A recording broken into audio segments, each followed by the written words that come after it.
there's a crew in town. The head hillbillies are making their rounds. Small town whispers loud and clear. The sheriff shot the judge in his chambers chair. Sheriff got a secret he won't keep. Judge shot dead in his disbelief. A lot of people have some stories to tell. Dark pass away, get the sound of a shotgun shell. All the secrets spill on down. Voices loud in this old town. From the courthouse to the ground, rumors fly and they can't be bound. Neighbors hide behind their blinds, whisper tales of troubled minds. Skeletons covering the mountainside, a treacherous reality in the pines. Winter reveals the hidden lies. Moonlight couldn't mask their cries. Shadows caught in sunlit skies. There's no cover, no disguise. All the secrets spill on down. Voices loud in this old town. From the courthouse to the ground, rumors fly and they can't be bound.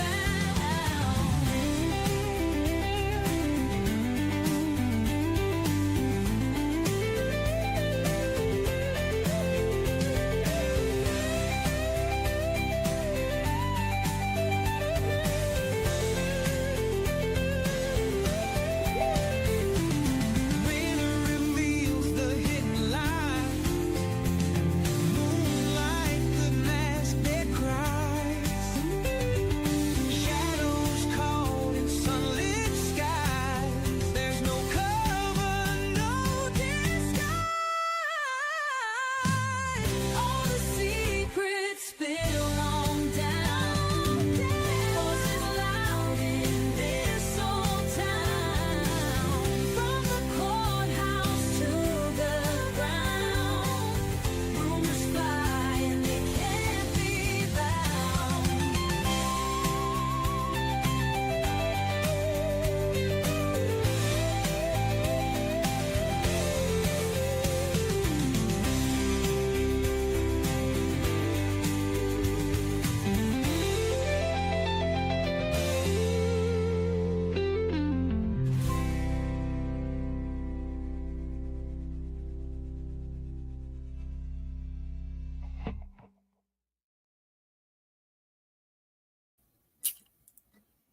All right, welcome to the channel, everybody. My name is Elizabeth, and this is Hillbilly Crime. Thank you for being here. If you've not been here before, you've been missing out. Sweet Tater got her side-by-side back today. She had to borrow my truck to go pick it up. And so she is in hog heaven. She got her side-by-side back. So she won't be with us this evening, but she'll be back soon. Sweet Tater's awful busy. She keeps it bumping all the time. So let's see. We've already got a ton in here tonight. Thank you. And tell us where you're from. Tell us where you're watching from. We're up here in the hollers in Kentucky, and we've got all kinds. We've got people from Alabama. B. Smith says from Alabama, spending night in Norton on the way to Prestonsburg. So that's right across the mountain. We live about 5 minutes from the Kentucky-Virginia line. And so Norton is in Virginia, right across the state line. And then Prestonsburg is actually very near where Ned Pillersdorf lives. His office is in Prestonsburg, I think. I had to go to Prestonsburg when I hired him. I think it's Prestonsburg. Anyway, Brian Hawkins from Illinois. Marnie is from Portland, Oregon. Marnie is one of our mods. Love you, Marnie. Thank you, honey, for everything you do, all your support. Miss Vivian, hello, everyone. Lori Dean, hit that like button for us, y'all. We're growing, but we still a little old hillbilly channel. Turquoise Kitten. Howdy, hillbillies and hilly babes. I'm still working to try and get this store set up. I'm having a rough time, y'all. Teresa Dugan, good evening. Miss Trish Briggerman, yay, I finally caught alive. Love hillbilly crime. It's where you hear the truth. And there's a whole lot of stuff, you guys, that I have heard or maybe has come to me through like one person. There's lots of things that I haven't really put out yet because, we just want to make sure that we're following the facts. We want to make sure that we're following at least, what do they say in the legal term? Upon information and belief. Upon information and belief. We sure don't want to tell something that, which we never would tell something that we know ain't true, But one of my things, it's just kind of one of them integrity things, You want to at least have some kind of corroboration for what you've heard. And if that's through a document or if that's through any other way, to kind of verify.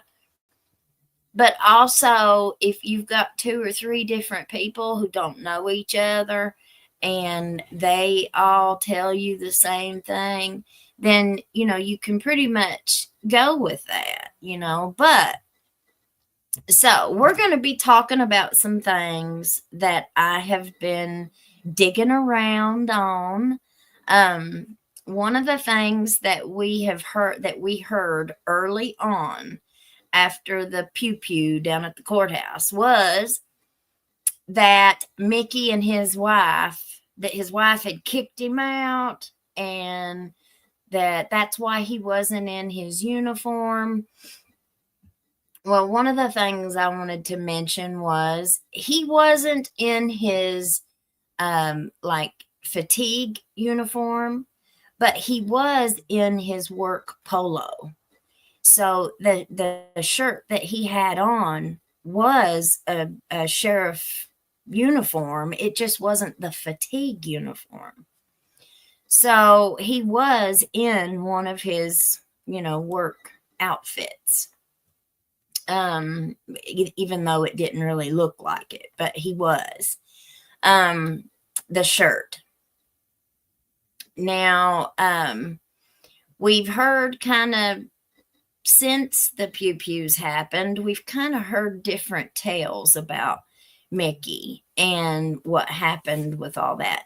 Well, we didn't know until we read the deposition the other night or last week.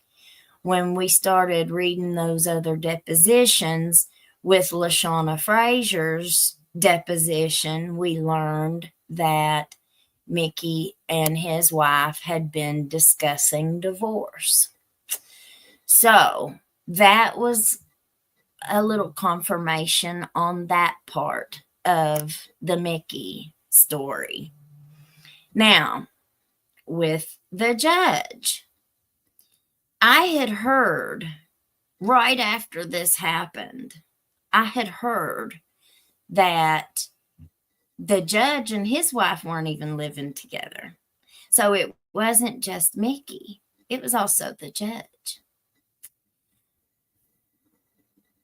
Bombshell. Well, I live like less than 2 minutes from the judge's house. And we have to pass his house every day to go to school, to go to the ball field, to go anywhere. We have to pass his house. And I don't know if it was the next day, but it was within that first week. We were driving down this road, and I saw a great big puff of smoke over there, like something was burning, something was on fire. And so we drove over that way, following the smoke. We didn't know where it was at. And it ended up, and we passed the judge's house there, and 2 houses down, there was an old house that I guess it had caught fire long ago. And it was just a structure, a burn up structure that needed to be tore down or finished being burnt or whatever. And that's what they were doing. And I had put it on my TikTok, actually. It was a little short video. And I was just, I don't know, it just caught me off guard because it looked like a controlled fire.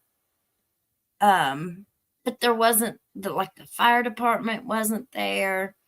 It looked like one gentleman was sitting in a truck, kind of pulled back to the side, watching it. You could tell somebody was in the vehicle and they were watching it burn. Anyway, so there had been a lot of talk about ARC, because ARC is the rehab that has been used through Letcher County for court-ordered rehab. And ARC had been under investigation by the FBI come last year. And we're going to look at a couple things. I found a couple videos that we're going to look at and watch and see how that kind of all played out with ARC. But there was talk that ARC had bought vehicles for all kinds of people. Well, through my digging and talking to some former employees of ARC, I found out that many of the higher level employees of ARC, it was written into their contracts that they were to get a vehicle. Now, I don't know if it was it obviously was not a bought and paid for vehicle. It must have been like a leased vehicle. And the only way that I know that they could do all that, I'm no vehicle expert or anything like that. I'm no HR expert, nothing like that. But the only way that I could think that they would be able to do that, which they did bring in $130 million last year in Medicaid billing, according to the reports and the articles and the stories. So they could have, obviously, but they would have to have some kind of an account or some kind of a contract or some kind of a deal with a car lot or whatever. So a lot of these people, these higher level administrators or whatever they were, got new vehicles. Even the preacher got him a brand new vehicle. Well, I don't know if it was brand new, but apparently it was awful fancy because he bragged and showed it off everywhere.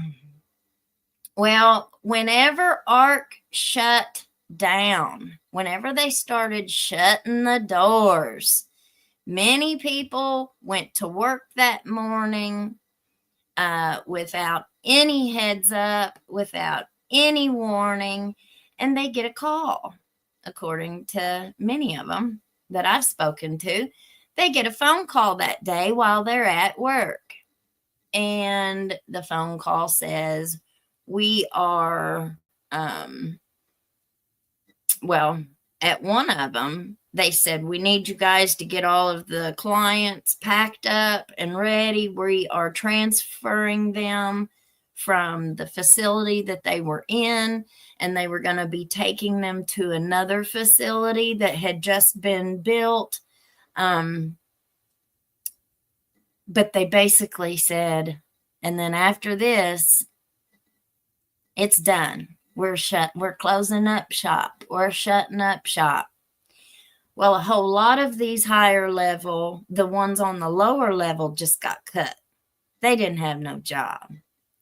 The ones up on the higher level, several of them were given an option. You can take a 10% salary cut and give us our car back. Give us your car back, or you can go find you another job. And that was basically their choice. You can stay here, if I didn't get that wrong, which I don't think I did, but you can either stay here, allegedly, these were their choices. Take a 10% salary cut and give us a car back, because you're not allowed to keep the car. And if you want to keep the car, well, you're going to lose your job, and we're going to take the car back anyway. So a whole lot of people were left kind of out there paddling, doggy paddling in the water. Now, a lot of people that I've spoken to, and family members of people that I've spoken to, said that they were lucky that they had gotten out of it before it all fell in. And so several people said that they could see the writing on the wall, like they knew something was coming, but they really didn't know what. And they could just feel it. They could feel something brewing. They could feel the tension. And so several of them got out before this happened. But now a whole lot of them didn't. Now, what have I noticed? An observation that I have noticed is all of these rehab facilities are being closed down in Kentucky, and all they did was just move them right across the state line to Virginia and West Virginia, because what it looks like to me, because the Medicaid cuts that happened in Kentucky, they ain't got to deal with that in Virginia and West Virginia. So let's just shut down this shop here in Kentucky. Maybe it'll shut down the FBI investigation, and we'll hightail it across the state line. I mean, you know, it's absolutely just crazy. Okay, so I want to watch. Hang on, let me get it stopped here. We're gonna watch a TikTok, and it's from the Lexington Herald Leader. Now this was kind of an older one. This was right after the pew pew happened, I think. But we'll watch it and see.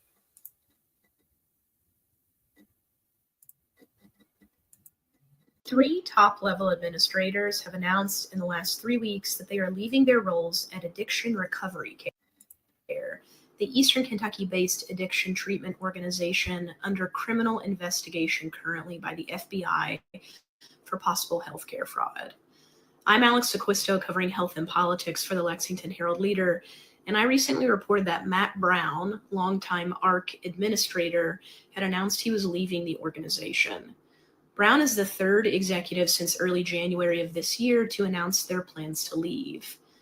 On June 3rd, ARC CEO and founder Tim Robinson announced the impending departures of Chief Operating Officer Pat Fogarty and Senior Vice President of Medical Services Paige Ross in an internal email to staff that I obtained. Robinson also emailed staff to say Brown, the company's president of ARC Healthcare, was also leaving the organization. Brown sought recovery as a patient at ARC's Bell Groves facility in 2014 before serving as an intern, rising through ARC's employment ranks to eventually become chief of staff, then chief administration officer. In August of 2023, he was promoted to serve as president of ARC Healthcare. Brown told me his choice to leave was not directly tied to the FBI's investigation of ARC. Tim Robinson founded the first ARC facility, Karen's Place, in Louisa in 2010. An attorney by trade and in recovery from himself from alcohol addiction, Robinson said at the time he felt called by God to open Karen's Place to fill a need that wasn't being met across the region at a time when there are few facilities to support people struggling with addiction. In the 15 years since, ARC ballooned in size to nearly 40 treatment facilities, first in the region, then statewide. In recent years, ARC had expanded its footprint beyond addiction treatment to include more behavioral health and general healthcare services, opening inpatient and outpatient facilities, as well as ARC-operated homeless shelters, career centers, public-facing businesses, 2-year accredited Christian college, and a pre-K through 12 Christian school, and as of 2023, a hospital. Then in August of 2024, the FBI announced it was investigating ARC for potential Medicaid fraud. The FBI asked former and current employees and patients who have been, quote, victimized by ARC to submit their stories via a questionnaire online. As of January 2024 of this year, the FBI said it had received around 600 responses. In the 5 months since August, when the FBI announced its investigation, ARC has closed more than 10 facilities and made 4 rounds of layoffs. Robinson and other ARC staff cited industry-wide reimbursement cuts rather than the FBI probe as the reason for scaling back. 3 top-level administrators have announced in the All right. So that is that one. And let's read. Oh, no. I'm going to show you guys this other video. It's a video. It's an old video of Judge Mullins. Now, one of the things that we have here in Letcher County is we have these little fall festivals.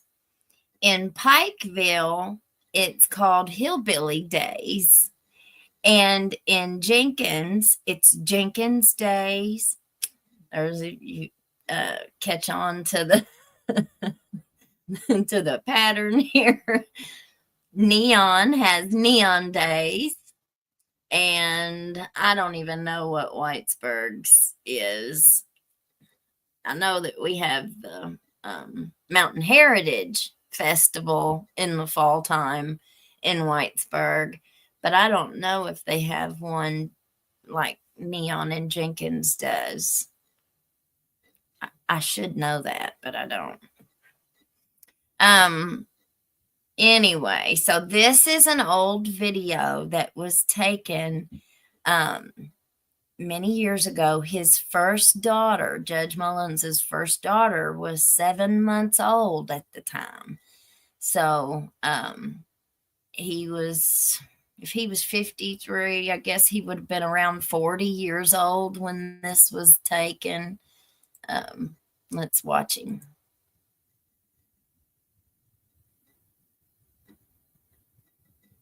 I just enjoy myself. And we're here with Mr. Kevin Mullins. And Kevin, what are you doing at the Kids Day today? Just enjoying myself. I've been a member of the Kids Day Committee, I guess, 4 or 5 years now. And I guess I'm a little bit prejudiced, but I have to say it's probably one of the best organizations in Letcher County. I don't know if you all caught that. He said, I'm prejudiced.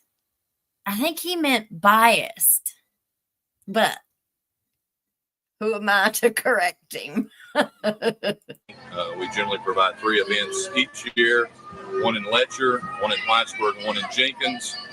We're always proud to say that everything here is completely free for the kids and the adults. This year, we're here in Jenkins. They have the fire truck running, as you can hear in the background. They have inflatables. They've got a water slide, a petting zoo. They've got the Shriners running a kids train. They have the Shriners riding around, and I think that's probably what makes the Kids Day organization so good, is its partnership with the local businesses and organizations such as the Shriners, that people can bring their kids out, let them have fun, not have to worry. All the people that are working the rides, the events, besides the people setting it up, there's also local people to watch, supervise, and it's just a great event for Letcher County.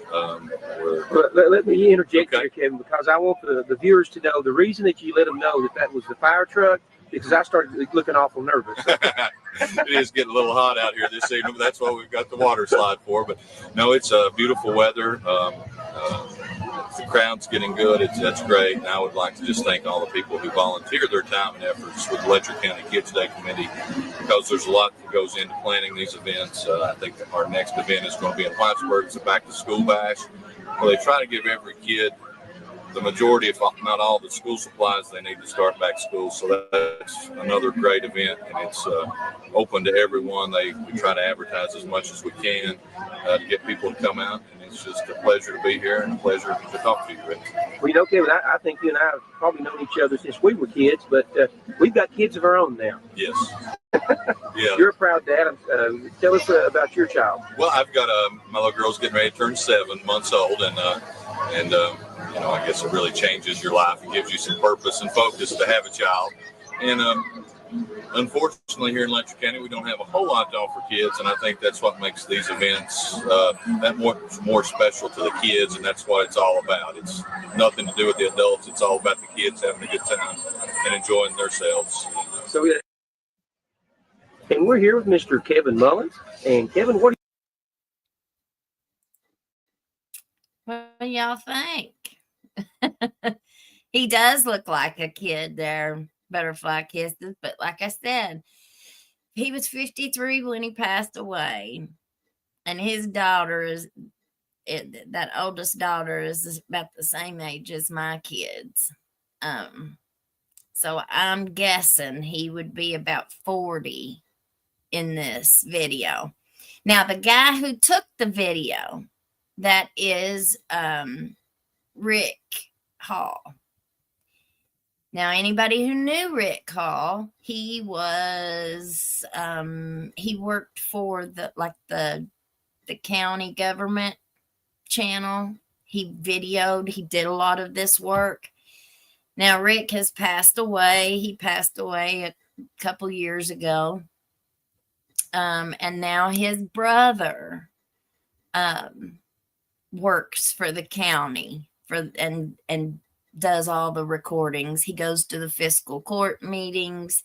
He goes to the city council meetings, and he records all of that stuff to this day. Let's see. What do I want to say?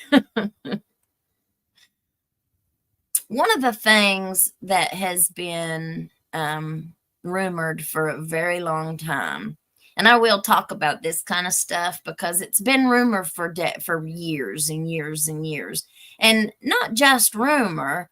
I've spoken to several people who claim that they've been there, that they witnessed it firsthand, that they participated firsthand. One of the things that I think has went around, and I don't just mean like currently, we're talking about previous administrations and positions. One of the big things that I heard was pretty popular around here with that crowd would be snow cane. You know, it's kind of like you've got two different levels of social levels and user levels. Okay. Like Tim Robinson. Tim Robinson was a lawyer by trade. He's the founder and the CEO of ARC. His big thing was alcohol, but he was a lawyer by trade, right? So when he tells his story that he would go to the courthouse and that he would go into trials or whatever he was doing. He'd go into these hearings and he was blowed out of his mind. And so he ended up getting sober, which is what led him to start the very first recovery house. Alcohol is just as addictive as any kind of drugs. Alcohol is a more socially acceptable form of, substance use because it's legal. You can go down street side. You can go in on a Friday and Saturday night to the bar, and a whole lot of marriages have come from meeting at street side, I think. But there's all kinds of stories. One, I'll tell this story. One of the former employees down there at the courthouse. Now, I don't know if he was a court security officer or if he was a jail employee, kind of transporting them, which is just walking up the steps, taking them to court and then bringing them back down to the jail. And one of these employees told me that he was taking an inmate, a defendant from the jail up to court in Mullins's court. And then he had to bring her back down after court was over. And he said he took her up there and she had just come in like the night before or whatever. And he said she went to court, and then when he went back up there to get her, to bring her back downstairs, he said she was madder than a hornet. And that he was like, well, what's wrong? What happened? And she said that she was mad because she got time. Apparently the judge gave her some time. I don't know how much time. And she was very upset, allegedly, because she said that she had been partying with him that weekend and that he had the audacity to sit up there and act like he hadn't. And she said something that he had done. And there's all kinds of stories like that. I wanted to look at what does an investigation entail? Because we keep seeing all of these investigations. And I really got to thinking about what Gavin said the other night about how when he listened to the recordings and when he went through everything, he thought that it was a fine investigation, that they had just done such a great job. And now we agreed to disagree on that. A criminal investigation. I should have done this before. And we've also got a little bit of an update on Mickey Stines' mental health, his mental health evaluation. Criminal investigation, Kentucky. We want to put Kentucky there. Man. KENT. Kentucky criminal investigation process or steps.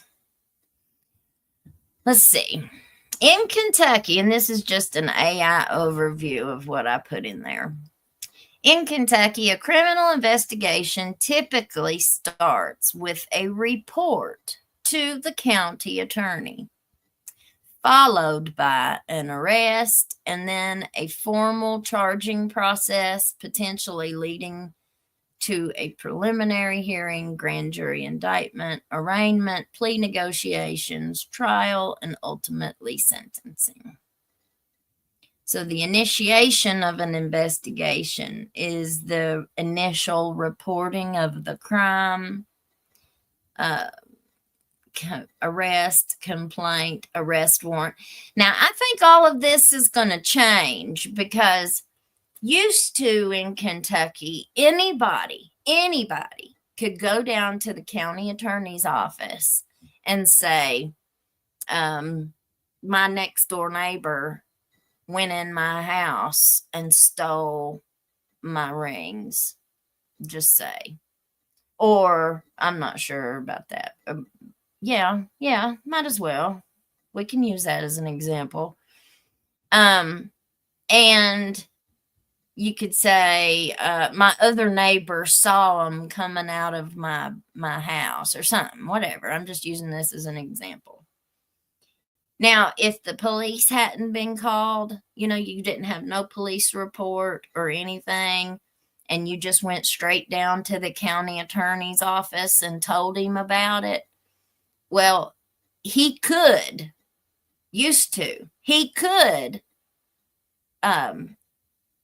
swear out a warrant for this person for whatever.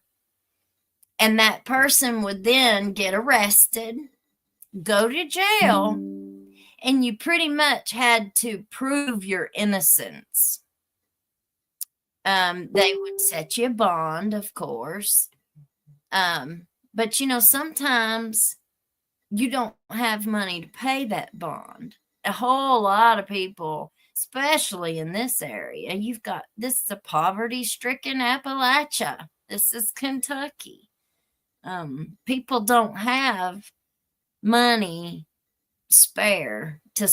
You don't have money in your pocketbook. You just don't. So you end up having people who can't afford their bond, and then they're stuck in jail. When we're talking about all of this corruption and the misconduct and the abuse of authority and position, this SMEC stuff is not all of it. That's just a little piece of it. We're looking at, we still haven't found out where's the evidence. And it's not just the sheriff's department. Where is Whitesburg City Police?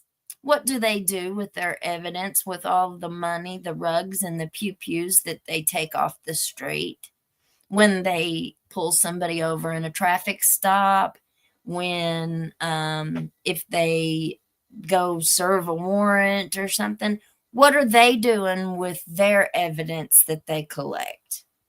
What does the Neon City Police do? What does Jenkins do? What do these departments do with their forfeiture? Because I ain't been able to find that out yet. I still have not gotten an answer to any of those questions. And we basically were kind of focusing on the sheriff's department because of, Mickey and the judge. What about the rest of them? what about the rest of them? Now, I could see the state police having a much more trackable system, but what do these these smaller agencies and departments do with theirs? Because I don't know. And I'd like to know. I would like to know. All right. Let me pull this up. Well, I don't even have to pull it up on that. I can just read it right off my phone. So I'm going to read this article. It was written from Mountaintop News. And let's see. Here it is. Steins will be transferred. Well, let me read the title. Judge orders former sheriff to undergo psychiatric exam prior to the Red Rum trial. And this article came out on March 14th, so it's about 9-10 days old. But it basically doesn't really tell us much more than what we knew already.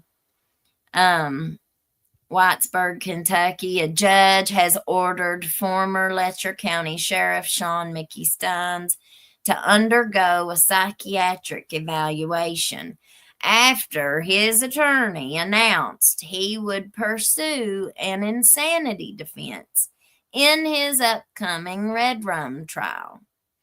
Steins, 44, of McRoberts, is charged with capital Red Rum for the September 19th pew-pew death of Letcher District Judge Kevin Mullins, while the two men talked in the judge's chambers.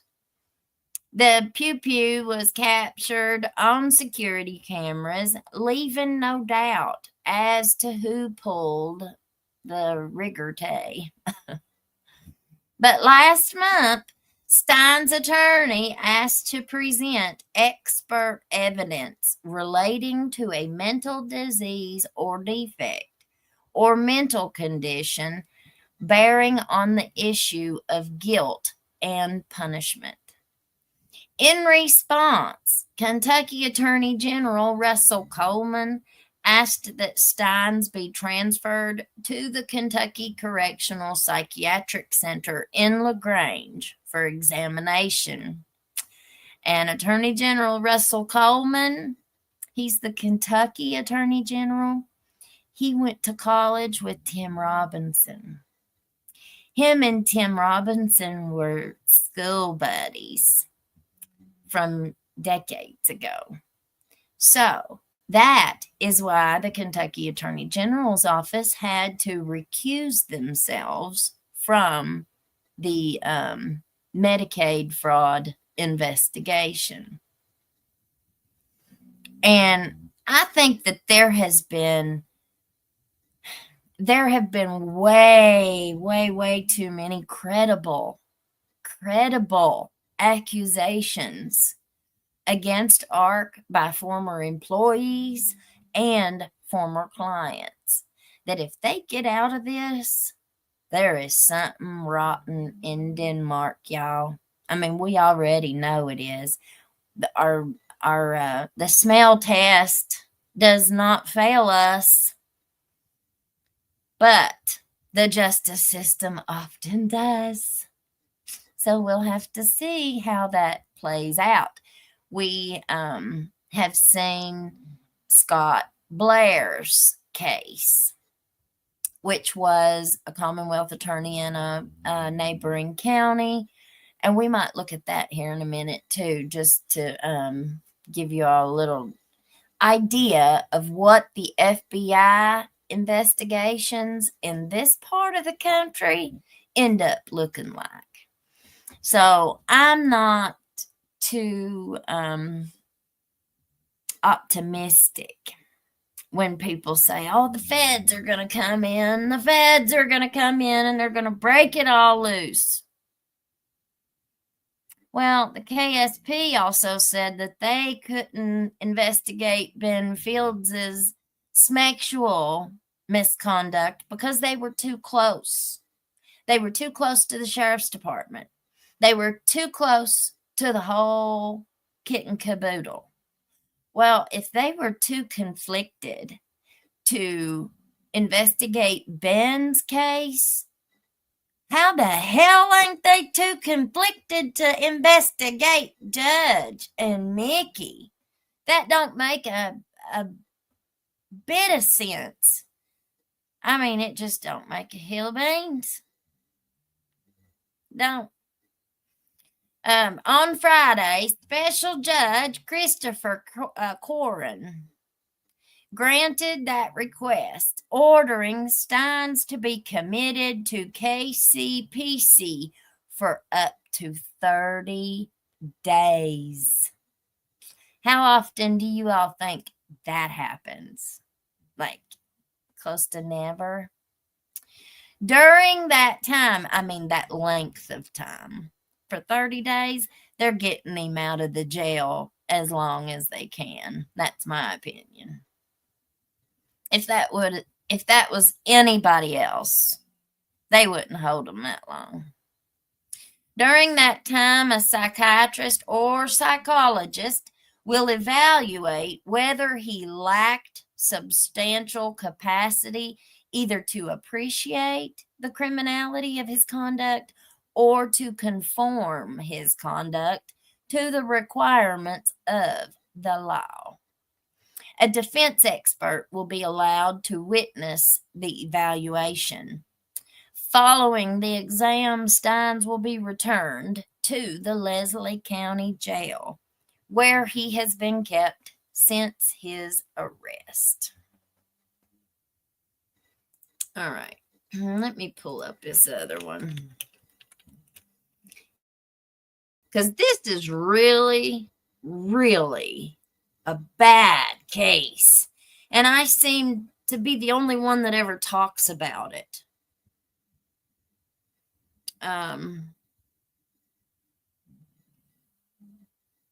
That's on there. Let's see this.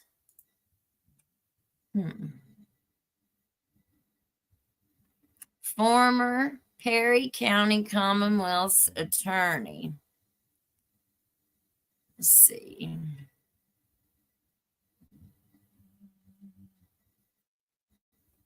That's not the one I want. The Mountain Eagle.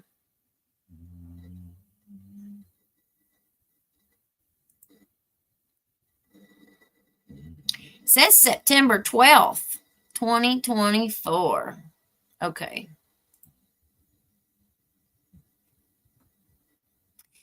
Now, let's see.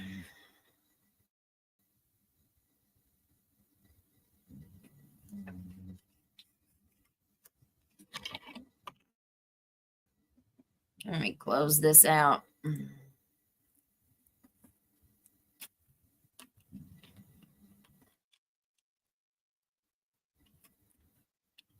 When I got too much open up here, it takes too much from my computer.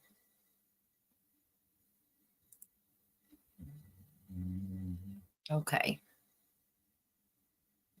This is Scott Blair. This is the Commonwealth attorney for Perry County for Hazard, which is 25 miles from Whitesburg. This is going to show you the environment that we live in here in these mountains. This is a pattern, and we don't see this as an isolated incident. It's a culture. It's a culture.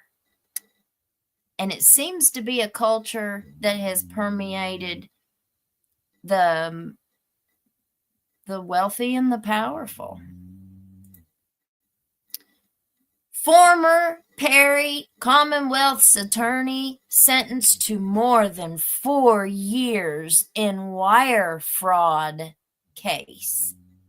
That's how they presented this, as a wire fraud and honest services fraud.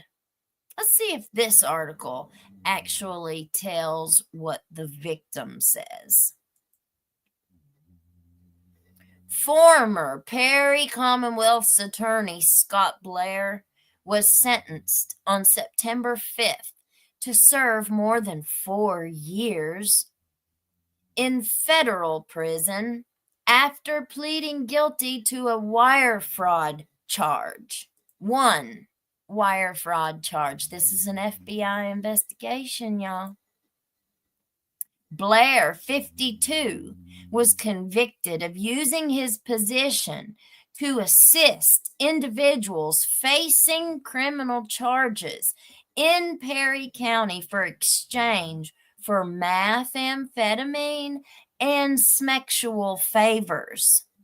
Does it say anything in that title? Would the title that's on here actually lead you to believe that this is what he was accused of and admitted to?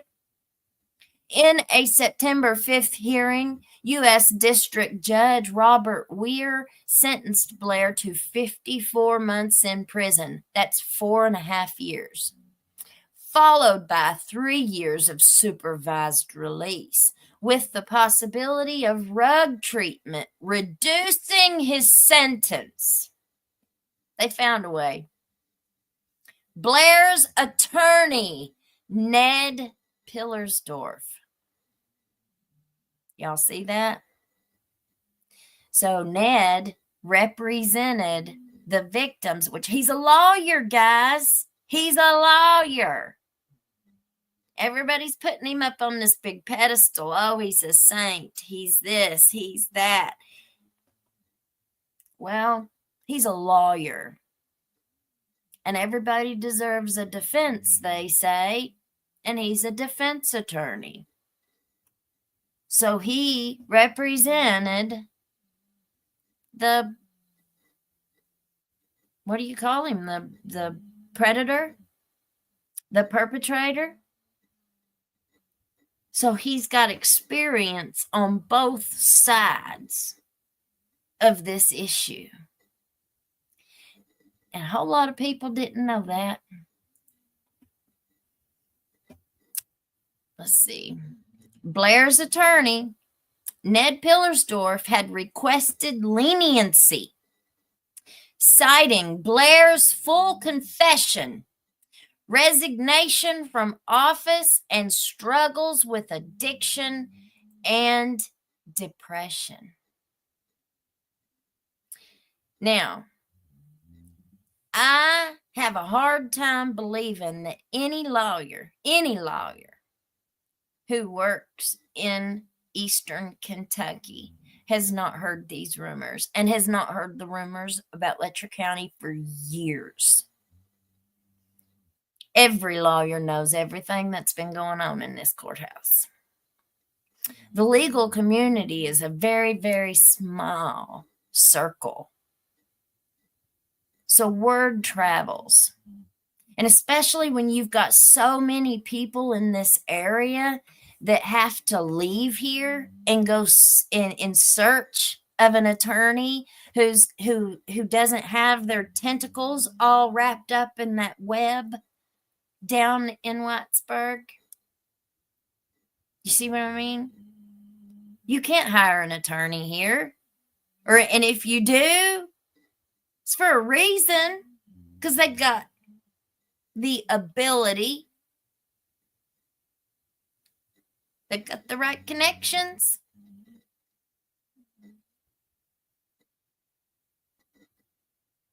I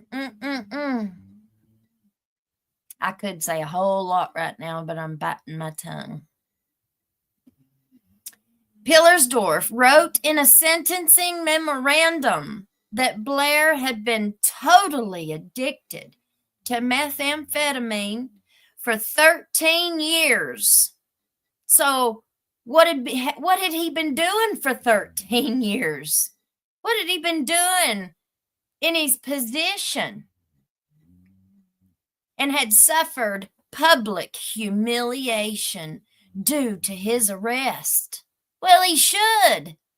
He ought to be ashamed of himself.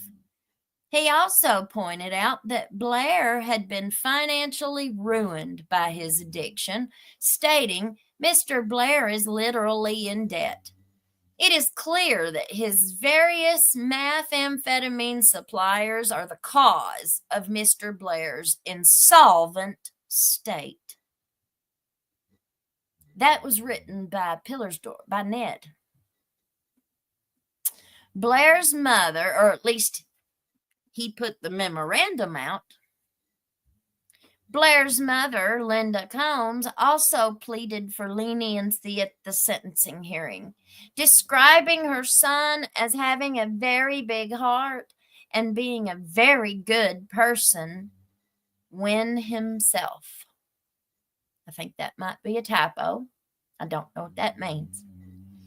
Assistant U.S. Attorney Justin Blankenship, however, emphasized the deep erosion of trust caused by Blair's actions.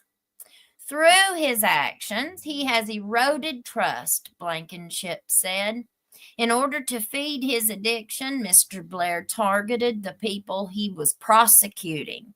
It became a hunting ground for Mr. Blair. Blankenship said Blair knowingly leveraged his position in exchange for favors and smacks. Meth addiction may have lowered his inhibition, but it didn't cause him to leverage his position for sexual favors. I don't think you can use addiction as a shield, he said. The investigation revealed Blair's long-standing involvement in drug-related exchanges. Multiple witnesses testified to conducting methamphetamine transactions with Blair, with one cooperating witness detailing how they used their relationship with Blair to reduce criminal charges.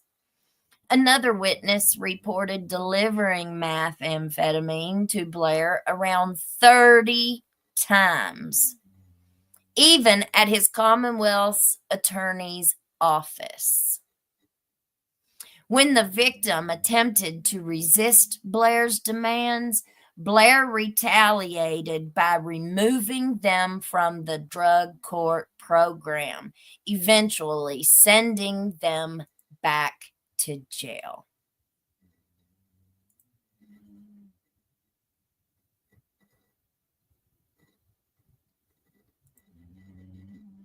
Judge Robert E. Weir, in delivering the sentence, noted the 62 letters of support for Blair.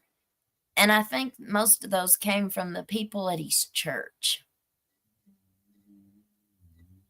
But emphasized the intentional nature of Blair's actions. You're entrusted with government power by the voters of Perry County, and you abused that for criminal ends, Judge Weir said. This isn't a mistake. This is intentional criminality. Ben Fields. Was his a mistake when the jailer brought him in and made him a trustee?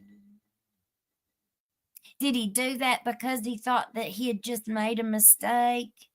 Oh, those girls, did he think that they trapped him? That was them girls' fault. That wasn't Ben's fault. Remember, Mickey said Ben was a good dude. He was dependable.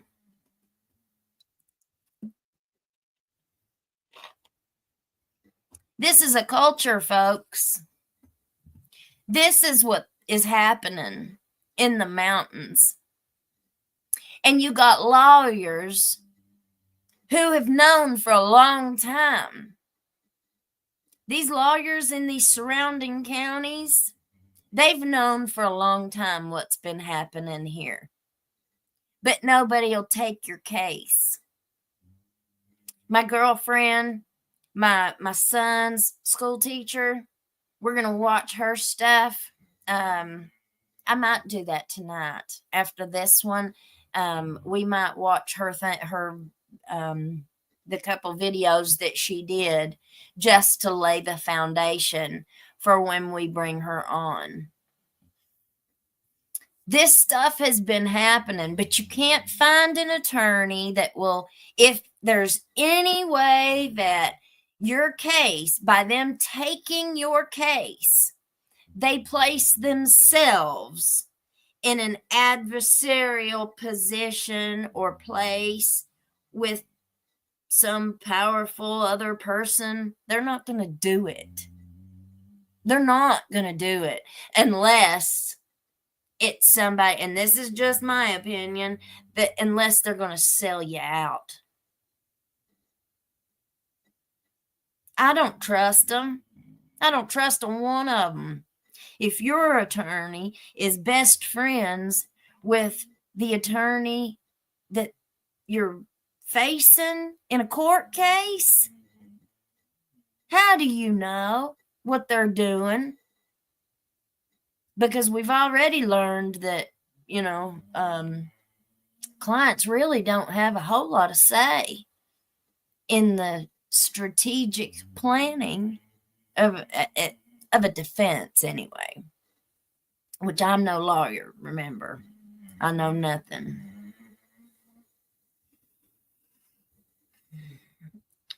Tammy, no lawyer wants to enter Whitesburg, Kentucky. I know that to be true. Well, when I went through all my stuff, I hired Ned to represent me, and I hadn't even been charged with anything yet. He was like, I'm trying to figure out what you're even doing here. Because I saw it coming. I knew I was going to need an attorney. Now, he represented me on that criminal part of it, and I wanted to sue him. I wanted to file a civil suit. He wouldn't touch it because they've got so much immunity. They're not going to win. You're not going to win. And if you do file a case, a civil suit, the way that it was explained to me was it's very draining. It's an emotional roller coaster. It's financially draining. There's a whole lot, and I understood that, but I still wanted to file a lawsuit. And I knew that if somebody would just take the case, we had the proof. It was all in the documents. We had the proof. I had it. But that was all he represented me for, was the criminal. And once the case was dismissed, he wasn't my lawyer no more. Which, and I feel certain that I'm not the only one that has went outside of Letcher County trying to find an attorney to fight for me, to fight the BS that was taking place, the abuse of authority, the fraud. It's fraud. The kinds of things that these people do in a lot of these agencies is not ethical. It's misconduct. Another thing that we hear a lot, like on TV, but it's a real thing. Officials are supposed to They're not supposed to be out doing bad stuff, you know? They're supposed to have at least an appearance of ethical conduct. You know, they are supposed to avoid the appearance of impropriety. Avoid it. So even if they're not doing anything wrong, but it still looks bad, they can't do it. Even if it looks bad, you know, they have to back away. Yeah, I'm sure DC 28, I'm sure this trial will be televised because they've televised every hearing so far. Let me finish reading this. You're entrusted with government power by the voters of Perry County, and you abused that for criminal ends, Judge Weir said. This isn't a mistake. This is intentional criminality. Weir further added that Blair's addiction did not excuse his ability to manipulate and exploit others, stating, "You're not a victim. You're the author of this crime," Weir said. Blair, who tearfully apologized during the hearing, expressed remorse for his actions. "I'm sorry for my actions," he said. "I never meant to hurt anybody. I'm not a bad person. I'm just a person who made some mistakes. But I'm redeemable." Are you kidding me? He said this in an open courtroom. Weir acknowledged Blair's past contributions to the community, saying, "You showed up for your community, and I believe that." Weir also said he did not believe Blair's addiction to methamphetamine excused him from his crimes. "You became the Commonwealth's attorney, being a meth user the entire time, going back to 2011, he said. "As a meth user seeking public office and over 4 years working a scheme to secure your access to methamphetamine and exploit victims for sexual purposes, while having a perfect facade across the community. That requires control over your faculties." And buddy, they were right. He was right. While having a perfect facade over your community. That's exactly what all these other people have done. Benfield had a big facade over his community. His mommy, and let's just look at those connections. So you've got his mommy, who was supposedly like a state auditor or something to that effect. I'd like to find out her exact title, because that is your connection to Frankfurt. That is your connection to the state. Her brother is Bill Meade. Her brother is the fire chief that was convicted of abusing a 14-year-old girl in the firehouse. He conned her to come and wash one of the fire trucks for him. And then he allegedly piled at her. I don't know what he did to her, but he did something really bad because he got convicted for it.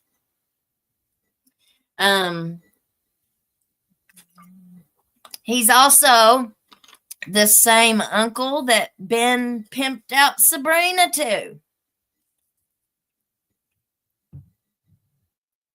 Now, Bill Meade was a big financial donor to our judge executive. Terry Adams. There are a whole lot of connections here, a ton of them. And if we really go back and see where these were all of these things were made, Judge Mullins, the little girl he married, that he had his daughters with, much younger than him, which, oh well, that's fine. But her daddy is over the election in his district. How can you have two son-in-laws, one running for Commonwealth attorney in Matt Butler, and then the other, Judge Mullins? How can you run an election poll or like wherever his district is and everybody goes in and votes, like he's one of the vote people? Poll people. I don't know what you call them. And several people, I've heard from several people who have just been so upset over that. But, what are you supposed to do? There ain't nothing you can do. There ain't a thing you can do. These people have held these positions forever and ever and ever. And it's kind of like you can see now how they were planning stuff 30 years ago. Talking about alcohol. How many alcoholics you think we got here in Letcher County doing official business? Everybody wants to talk about addiction, all these rug addicts, but we'll just pour us a brandy or whatever. I don't know. Whatever they're drinking on. Telling you, there is a perception. Like when I found out Ned Pillersdorf represented him, Scott Blair, after everybody had just put him up on this huge pedestal for this case, representing the victims, I think that's just important context. I just think it is. I think that anybody in their right mind would have taken this case because she had text messages. She could prove it. She could prove it. And all they needed was one person to take it seriously and start the ball rolling.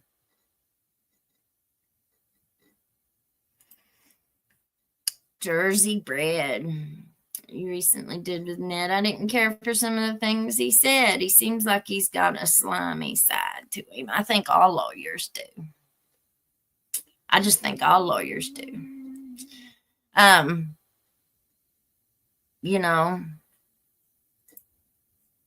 Marnie, Blair needed to be responsible for all his actions, and he wasn't. And whose responsibility was it to make sure he was held accountable? Was he held accountable for one count of fraud, of wire fraud? Where's the SMEX charges? Where's the SMEX offender? Like, he doesn't have to be on the registry? Where's the rug charges? He doesn't even have any of those. And I was looking for the victims. Let me see if I can find it here. There he is. That's our Commonwealth attorney. That is the equivalent of Matt Butler, the brother-in-law of Judge Mullins. In that video that had his feet all up on the desk, all kicked back. And somebody sent me a message and said, did you see all those Matt Butler signs, campaign signs under Judge Mullins's desk? I didn't see them. I'll have to go back and look. But apparently, they said that somebody said that in that video, you can see the Matt Butler campaign signs underneath the judge's desk. So I'm going to have to go look and see if I can find, see if it shows that. Scott Blair. Victim comments. See if I can find it. It might be in this Lexington Herald Leader. I'll just read it. Kentucky prosecutor allegedly helped court defendants in exchange for smecks and math. Yeah, that's a different one. Okay. The felony prosecutor in an eastern Kentucky county has been arrested on a criminal complaint charging he helped people facing criminal charges in return for smecks and math. An officer on an FBI task force swore out the complaint against Scott Blair on Wednesday, and he was arrested on Friday. Records show Blair, 51, was booked into the Laurel County Correctional Center. So they took him to London, the county that had the wrong search warrant, the wrong address, the search warrant over the weed eater. Well, that's the jail that they took him to. Blair is the Commonwealth's attorney for Perry County. Blair's attorney, Greg Owsley, said Friday evening that he had advised Blair not to make any statements. Blair is scheduled for an initial court appearance in federal court on Monday. That's why it's federal court, federal prosecutor. And so Ned represented him in this federal case. Court on Monday, and Owsley said he will request that Blair be released from custody. Of course you did. Here's a big, a much better picture of him. See him? Looks a little bit different in his mugshot, don't he? The court record includes a lengthy affidavit from Zachary Bryson, a Kentucky State police officer assigned to an FBI task force, citing multiple instances when people allegedly provided math to Blair. The charge against him is honest services fraud, meaning he allegedly deprived residents of Perry County on honest services he owed them as an elected official. After news broke on Friday of Blair's arrest, Kentucky Attorney General Russell Coleman called for him to resign. Prosecutors cannot be effective if they violate the public trust. How come the Attorney General called for him to resign and the governor called on Mickey to resign? So I guess that would be the proper people. So if you're a state prosecutor, a Commonwealth attorney, it would be the Attorney General and not the governor. And for a sheriff, it would be the governor and not the Attorney General. Does anybody else know anything about that? We're learning as we go, y'all. We're learning together. Prosecutors cannot be effective if they violate the public trust. Given the serious accusations of abusing his office to assist criminals in exchange for rugs and sexual favors, the public good demands that Scott Blair immediately resign, Coleman wrote. Coleman said his office would step in to make sure felony prosecutions could continue. Rugs and sexual favors. Bryson's affidavit said the FBI and Kentucky State Police started investigating Blair in 2023 after receiving allegations that he was abusing his position to help people facing criminal charges in return for sexual favors and math. The affidavit cites information from several people authorities interviewed, identifying them as cooperators or victims. It does not identify their gender, using him or her in most cases to describe them. Do you know why? Because I think Mr. Blair liked men. Shocker. And so his victims, we at least know one of them was a male because he gave a comment to a newspaper.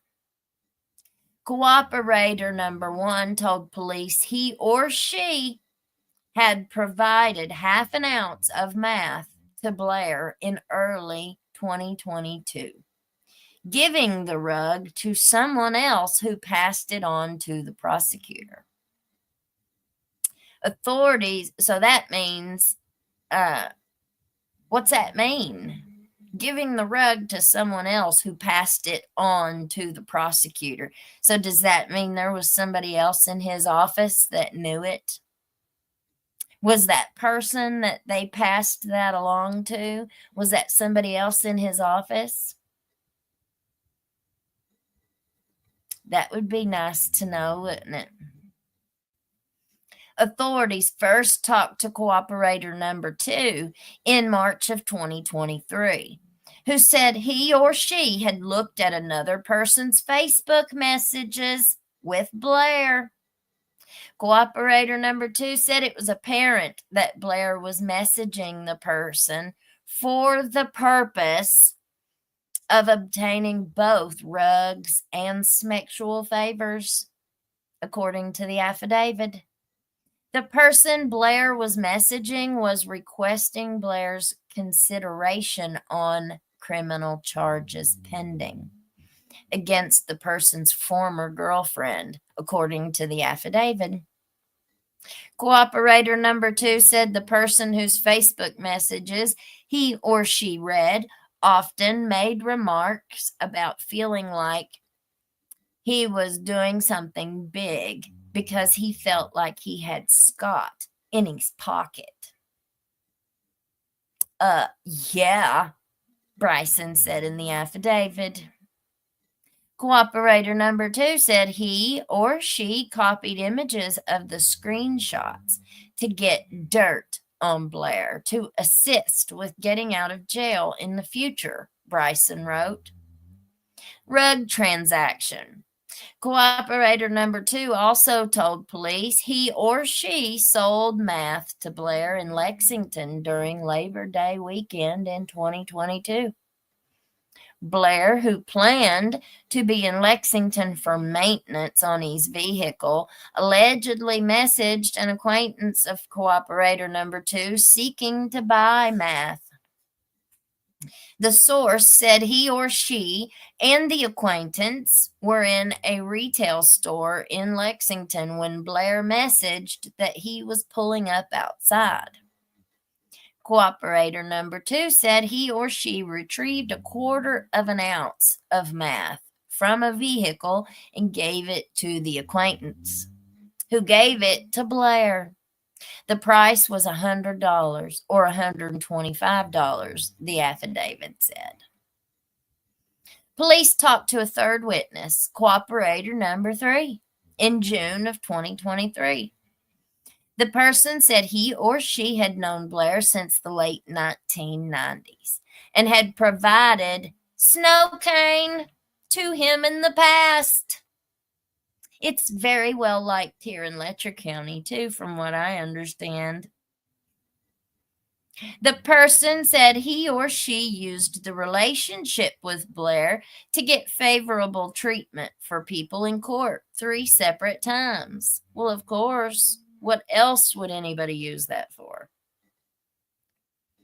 In one case, he or she met Blair at a car wash in Hazard and provided him an 8-ball of meth, meaning 1/8 of an ounce, or about 3 grams, to help someone, according to the affidavit. In another case, how did he only get 1 count of wire fraud when you have this many instances? And remember, y'all, this is FBI. This is a federal investigation. And I mean, look at this. They're putting all of this information out. But they all think that we are so dumb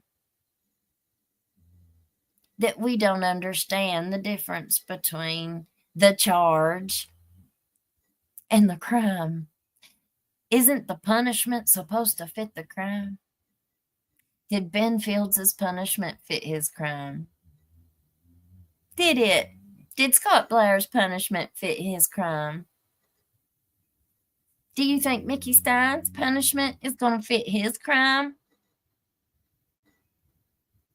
Looks to me like the only one that was really punished, and we still don't know for certain. We ain't seen the proof yet. Looks like Judge Mullins is the only one that's paid the price. The third case. Oh, wait a minute. Involved someone facing. The third case involved someone facing a possible sentence of 10 to 15 years in prison in 2020. Cooperator 3 said he or she provided Blair with 14 grams of meth, and Blair arranged for the person to receive probation and then sent them to substance abuse treatment, according to the officer's affidavit. Bryson said he checked court records that backed up Cooperator 3's information about the cases and also saw Facebook messages between the witness and Blair. All they got to do is apply for a search warrant for their communications. So they're going to, they got the judges with this case. They got Mickey's. Who else did they request a search warrant for their communications? I'm sure they probably had to get one for that girl that works in the sheriff's department. They probably had to get one for her phone. Mickey's and the judges. Who else? Would there be any other relevant information about that? About search warrants with phones and communications? I don't know. I'm not a lawyer, so I'm asking.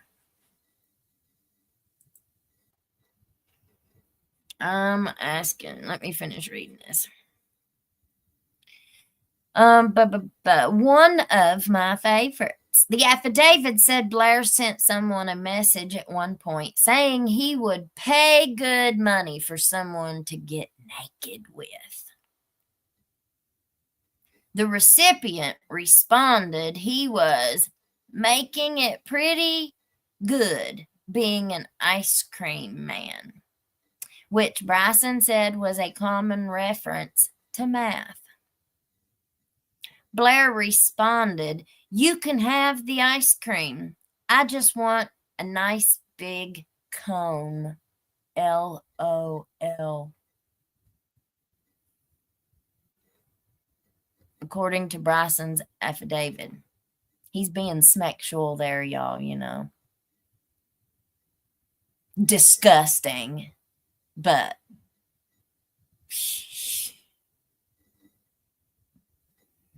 Cooperator 3 told police he felt Blair warned him at one point that police might be investigating him or her.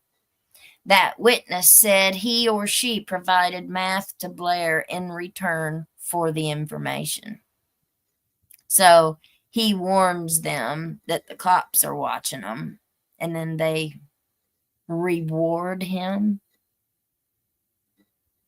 for that information, for that heads up. Cooperator 4 told police that Blair contacted him or her on Facebook Messenger sometime after he was elected Commonwealth's attorney and asked if he or she knew anybody that gets high, according to the affidavit. The witness said he or she later sold meth to Blair at least 15 times. Cooperator 4 said most of the sales occurred at Blair's home in Hazard, and that Blair typically used the meth in the presence of the dealer, according to the affidavit. Cooperator 4 said he expected Blair would help him if he ever got in trouble and asked Blair about that one time. "I can't make you any promises, but you're one of my favorites, and we'll see," Blair responded, according to the affidavit. Something of value. Bryson said he obtained a search warrant in July 2023 for Blair's Facebook account. The search turned up numerous messages that showed Blair, while serving as a prosecutor, used his position to help people facing criminal charges, and many instances in which Blair requested something of value, including sexual favors and methamphetamine, from multiple individuals in exchange for taking actions in his official capacity to help those individuals, Bryson wrote. In one case in 2021, Blair allegedly began communicating with a person who was on probation, identified as Victim 1, and tried to get him or her to take part in a sexual relationship, Bryson wrote. At one point, Victim 1 messaged Blair about a concern that he or she may have missed a court date, which could have meant going to jail on a probation violation. This is worse. This is worse than Ben. Blair checked on whether there was a warrant issued for the person and messaged him or her that he didn't see one. This is more evidence on this guy than they had on Ben. Where's the civil suit? Where's the civil rights lawsuit against this guy? And where's the lawsuit against the everybody involved in Perry County? I bet you they couldn't find a freaking lawyer that would take it.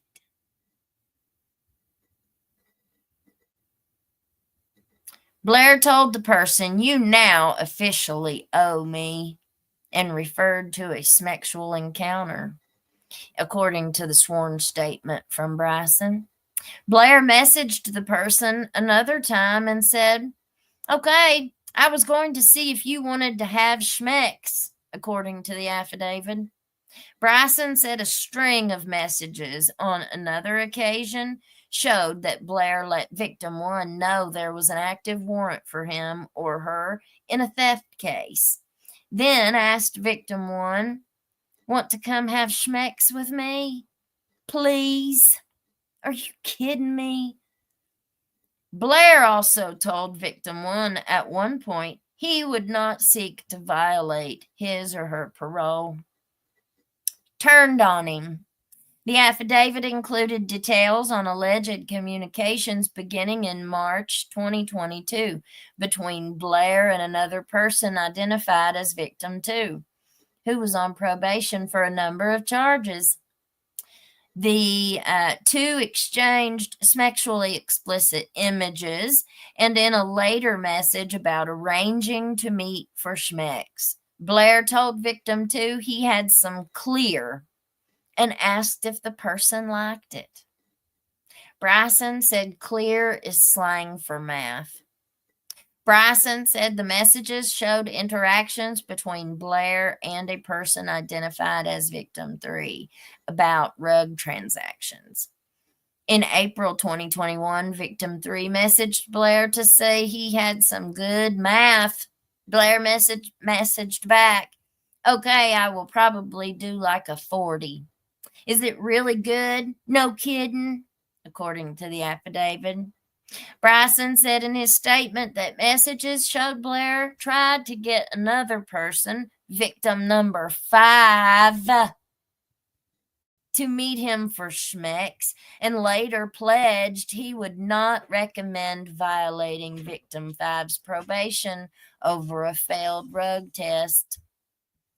Finally, Bryson said that in March, he received information from the Kentucky Attorney General's office that an inmate at the Kentucky River Regional Jail in Hazard had made a complaint about Blair. The inmate identified as victim number 4 said Blair catches people struggling in life, having a hard time with hardly no family out there to help them. And he gets them in a bind and blackmails them to do things for him and makes them promises. According to the affidavit, this is your pattern, y'all. And it wasn't a pattern with just Scott Blair. This is a cultural pattern. This is a systemic pattern in our law enforcement, in our courtrooms in southeastern Kentucky. If they don't clean this place out, I don't know what's going to happen to us all. If you have a case in family court, you best go far away to find an attorney. Well, Daniel Dotson is the commissioner over family court in Letcher County.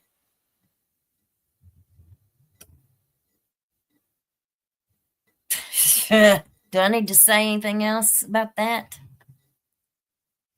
Victim 4 said he picked up math for Blair about 30 times.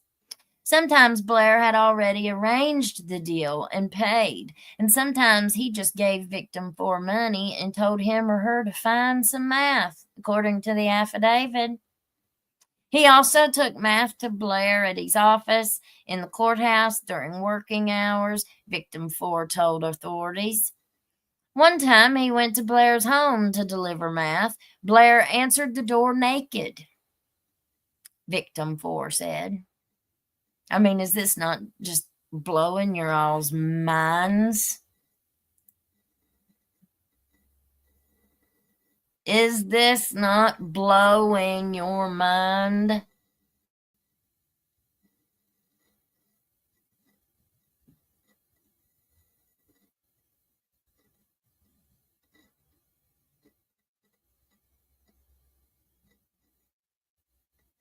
Valerie Peterson said, "Good evening from Utah. We have kind of got the same thing going on here, except it's the fire chief and the judge. It is about CP. Honey, well, Bill Meade is the fire chief. Uncle Bill Meade, that's Ben Fields' uncle.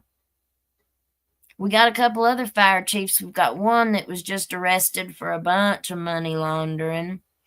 We got one that I'm investigating myself. Like, I'm trying to dig through all these documents and all this stuff, trying to find some public records about another fire department here, because it looks like there's a lot of bad stuff going on there too. I mean, listen, it's unbelievable It's unbelievable. It's a cesspool, y'all. It's an absolute cesspool. These are snakes. And you know, you got to be careful around snakes. We got a lot of snake handling churches in Kentucky, in these Appalachian mountains. What happens? These preachers and these people, they just dance around and they carry these snakes and they go on, they put them around their neck and they dance and they chant and they go on. And then what happens?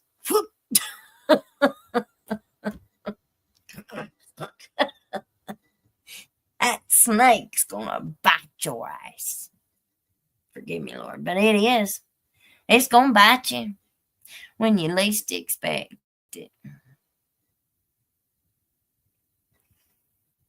Blair laid down 2 $100 bills and said, I probated you, and now I want you to...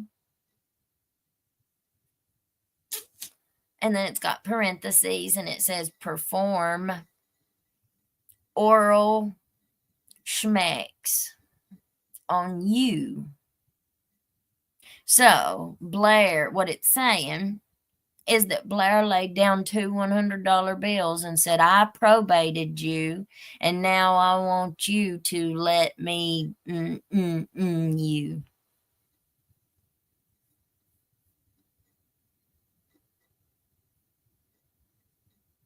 Are you kidding me? Like, I just can't.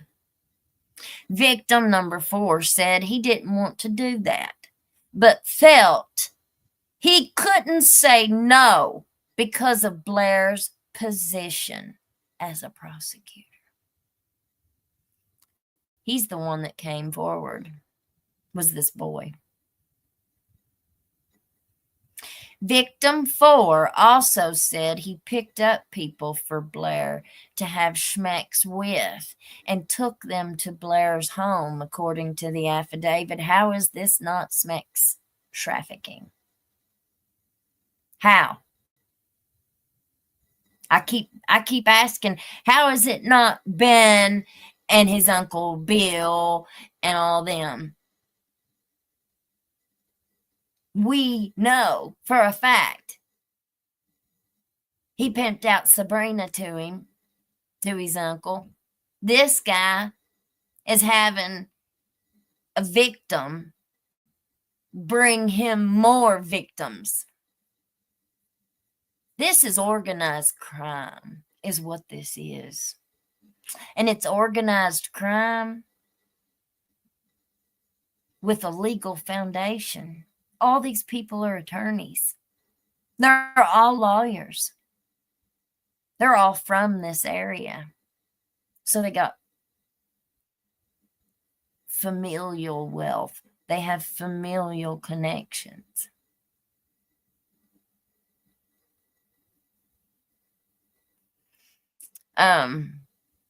Blair was blackmailing several people in drug court to do things for him as well, victim 4 said.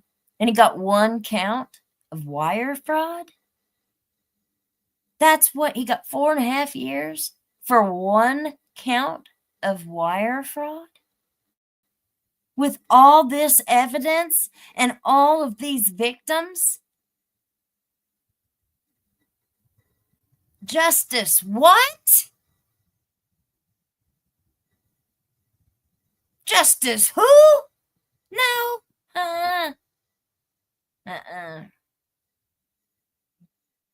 Victim 4 said that after he ultimately refused to help Blair, Blair turned on him and recommended kicking him out of drug court. Victim 4 was then sent back to jail for a probation violation where he remains, Bryson wrote. And that's the end of the article. So that victim was still in jail when this article was written. Let's see when it was written. Herald Leader, by Bill Eastep and Carla Ward. Updated April 12th, 2024. Unbelievable, y'all. Just unbelievable. Okay, so I started to tell it, and then I kind of got sidetracked. Let's see. Well, I think I'm gonna go ahead. We're gonna end this one, and then I'm gonna pull up the videos of the teacher who had this really bad experience here, and we're gonna watch the videos, and then we will close that out, and then she's gonna come on the show as a guest, not tonight, but at least everybody will have a chance to watch the videos and gain at least somewhat of a foundational knowledge about what we're talking about. So that way, when she does come on this week, we'll kind of already have an idea of what's going on. So that way, everybody's not lost. All right, y'all. Well, what do you all think? What do you all think? And I'm talking about the culture of just misconduct and sexual immorality is what it looks to me like. You know, it's a culture we saw in the text messages, in the group chats with Mickey and all of these other police officers. It wasn't just Ben. It was all of them. There is a culture of it's immaturity, it's childish behavior, it's more than just locker room talk and jokes. It's way more than that. It's a perverse, vulgar, like it's perverse and it's vulgar. Gavin even said that I had described it very accurately. You know, and who knows about the gingerbread house? That's going to be I got me a thumbnail all ready to go. The Playboy Mansion and the gingerbread house.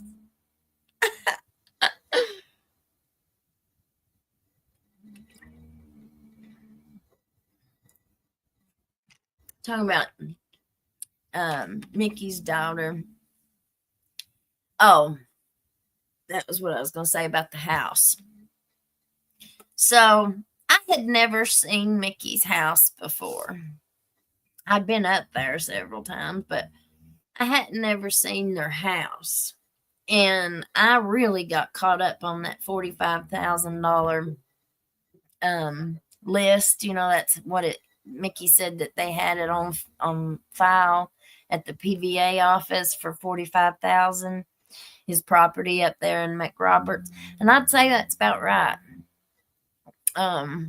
Probably more now because property value has just went through the roof the last few years. But I was very surprised.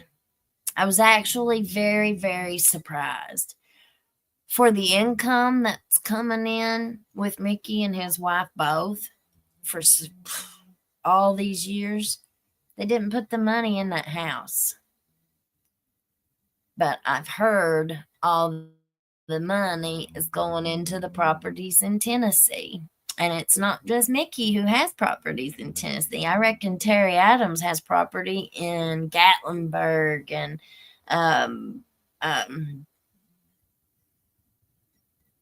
Pigeon Forge, and I reckon he's got a whole bunch of properties all over, allegedly.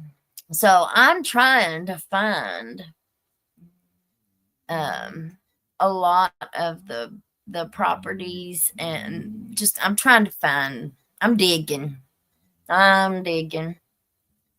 See where the money's went. You know, there's a lot of people that are accountable. There's a whole lot of money that's come into this area. Where's that money at? Who's getting all that money? We're talking about millions and millions and millions of dollars. Millions. Thank you, Miss Tiffany. Thank you, honey. Bless you, bless you, bless you. But there's a whole lot of money. And there's been millions coming in. And I want to know where it's went. I want to know where it's went. There's a whole lot of rich people's getting a lot richer. When the people that all that money was supposed to come to help ain't getting much help, y'all. And who's the one that makes those decisions on where all that money goes? Is that our governor, Andy Beshear? Who is it? I don't know. I'd like to know. I'd like to find out who. I'm digging, y'all. I'm digging. So if any of you guys get any of that information, you know who to send it to. hillbillycrime@gmail.com. We're digging it up. I told y'all from the very beginning, every bit about this, I think, in my opinion, is about money. This has all been,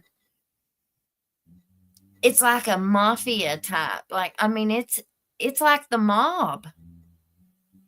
It is just like the mob. The mafia up in New York and all that back in the 50s and 60s and all that. Think about it. They had judges. They had prosecutors. They had lawyers. They had police. They had informants. This ain't no different. And then we start looking at, well, if this really does go in all of these different directions, we might need to start looking at those. I mean, I've said it from the very beginning. We need to start looking at those unsolved red rums. How are they connected? Sure can't be coincidental. We learned a long time ago. If you a true crime buff, you learned a long time ago. When it comes to red rum, there ain't no such thing as coincidence. All right. And you got a lot of crimes that are being covered up. A lot of crimes being covered up. And, you know, we can look at other cases, like the Sandra Birchmore, that man, the police officer who unalived her. He was mad. He was madder than hell because they were actually investigating him. They didn't just take his word, which they did. They took his word for it for 3 years. They ruled that girl's death an suicide and all that. But then once they started digging in, buddy, he got mad that they weren't just taking his word for it. And he wasn't the only one. His brother was sleeping with her. Shoot, his superior officer was sleeping with the girl too. Their buddies cover for them. Look at this guy, Scott Blair. What the hell the FBI got with this dude? Why are they covering for him? With all that evidence, all of that they put out in the newspaper, you think people are so stupid that they're going to be satisfied with one count of wire fraud? And then you're telling, it's like a slap in the face. You throw all this stuff out here to us. Oh, well, this is what he did, and this is what he did, and this is what he did. And then you tell us that you're only going to give him 4.5 years. How are we supposed to respond to that? How are we supposed to react to that as a community? The two little girls, the victims of Patrick Little. How do you think those victims and their mommy is supposed to react? How do you think the community is supposed to react? All you want to give us are the charges, but you won't tell us what happened. Nobody will tell us. That ain't in the newspaper. You can't get the indictment. This is Judge Mullins' college buddy. It's not the first time, from what I hear, that there have been accusations made. This is just the first time they actually stuck. And the amount of covering it up and trying to hide it and bury it. The local newspaper put a couple stories about it, but they've never told what happened. But when Carrie Hall, the nurse, got arrested for it, they put every bit of those details in the paper. We ain't been told what Little did to be charged. Like, nobody knows. Well, how are we supposed to protect our children when you won't tell us? How do we know what to look for? Because he sure didn't go to jail. Somebody said he was like 5 feet beyond the limit.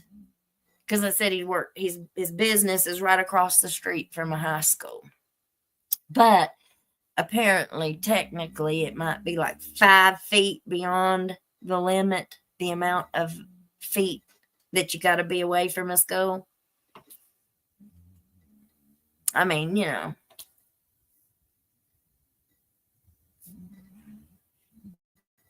See you later, says sadly, it's not at all surprising. Yeah, power is law of the land here. That girl Tiffany. Butterfly Kisses. Did Dotson close down and split for sure? I've always said he was involved too. Well, I've heard that he retired and closed his law practice right after this happened. But I don't know. I've heard all kinds of things. I heard he went to Aruba. He went to Aruba. Arriba. But right after I heard he went to Aruba, whatever. Somebody else put up a video at the rec center coming out of the bathroom, and he jumped out and scared him. You know, one of them purty girls that he chases around town. I'm not sure if he's still working or not, but a lot of people there have retired or moved to various jobs, etc. I'm not in this county, but based on Elizabeth explains it, yeah. I don't know where anybody's at anymore. Who knows?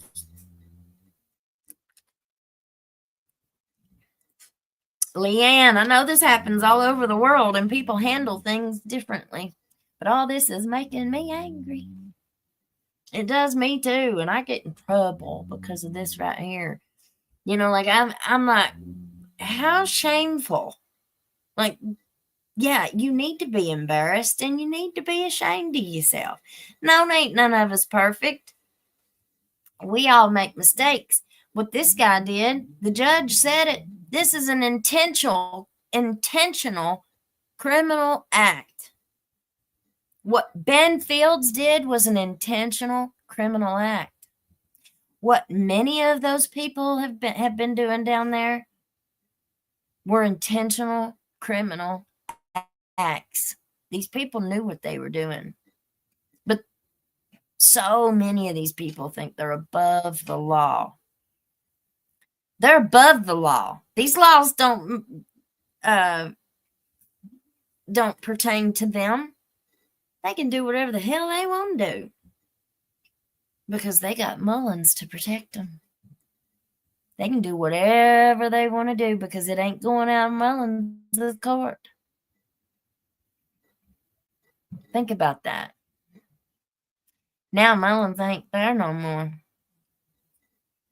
There's a whole lot of people that relied on that protection, I think. I really, really do. And I think that they've relied on their legal training, their legal connections. I don't know, man. Camp Branch Fire Department.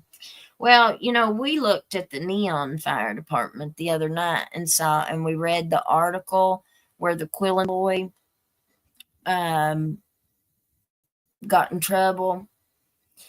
Well, I've heard, and from what I'm finding out, it looks like he was a fall guy. It really does. Now, everybody that worked that fire department's been there 30 years. All the people who were running it and that fire chief is real, he used to be. He was real good buddies with Edison Banks. Now, Edison Banks is the wild card in all of this because Edison Banks died, 2 months after Mickey pew-pewed Kevin. So, and he was the Commonwealth attorney. He was the equal to this guy. And when he got sick, he was he wasn't productive. He wasn't coming to work. He wasn't prosecuting cases. The court really couldn't function with the way that he was doing things. But he had assistants. Michael was one of his assistants. And Michael was really responsible for anything that got done, in my opinion. Michael Watts. And they ended up appointing Matt Butler, which really, really just, all my spidey senses just jump. Why didn't Michael Watts get that appointment?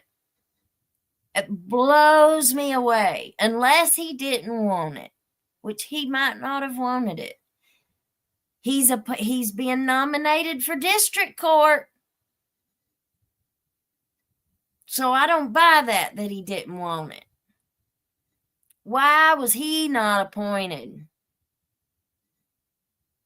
He had the most experience. He had a whole lot. He had a whole lot more going for him than old Butler. The only thing Butler had was Mullins' brother-in-law.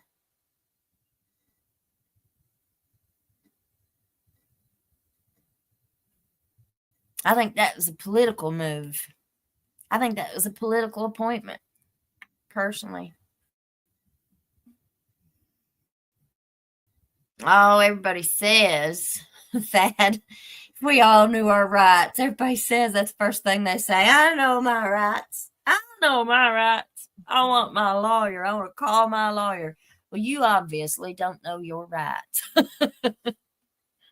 Because a lawyer, you don't get a lawyer at the time of arrest. You got to wait till you go to court.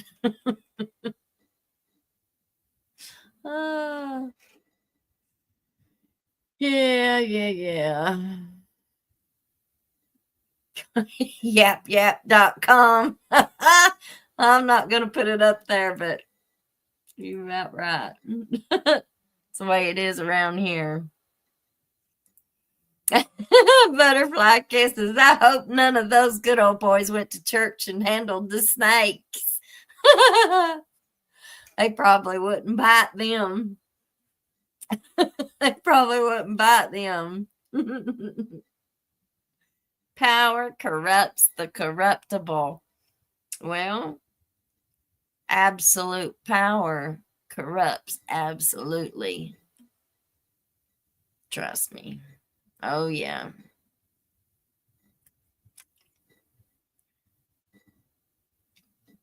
Oh, yeah.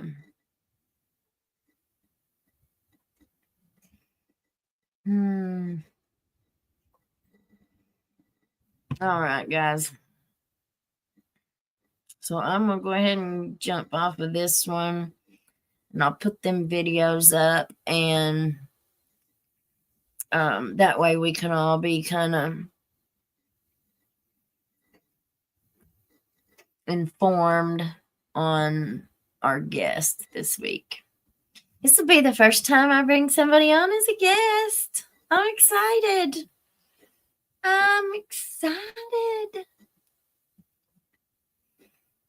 Robert says, you mean they had Mullins to protect them? Well, look, Mullins didn't want to let go of Ben Fields' case. He didn't want to let go of that. When Ned filed this case in Letcher County, he said that he had to threaten that he would never practice law in front of Mullins again, and just all this stuff. He said that Mullins clung to that case. He was trying to not have to recuse himself. What if that would have been a different lawyer? What if that had been Matt Butler bringing a case? Well, he wouldn't have brought it, but what if that had been, say, somebody else around here? But they were part of this bunch. They're part of that good old boys club. What if it had been? Then you would have had Mullins, and this is hypothetical, of course. Then you would have had the judge keep it in his courtroom and pussyfoot around with which that's a civil case, so it's a little bit different. But with criminal, okay, look at the criminal case. Mullins wanted to hold on to that, but he couldn't. He had to recuse himself, and they ended up getting the judge from Pikeville. The Pikeville judge only gave him 6 months. That Pikeville judge did exactly what Mullins would have done. Or so I think. These judges are all buddies. They're all friends, and the lawyers, think about it. They're co-workers. They work together day in, day out. We're just another face. We're just another case. We're just another name. They don't give a crap about us. You know what I mean? They see so many of us. They're desensitized to these kinds of life matters and crimes. I don't know. I just think it's all a big bunch of shit. It makes me so mad I could spit. Just another section of the swamp. Amen. That's right, Rich 386. Shame X, you right, honey. That way of thinking and acting trickles down like economics. That's right.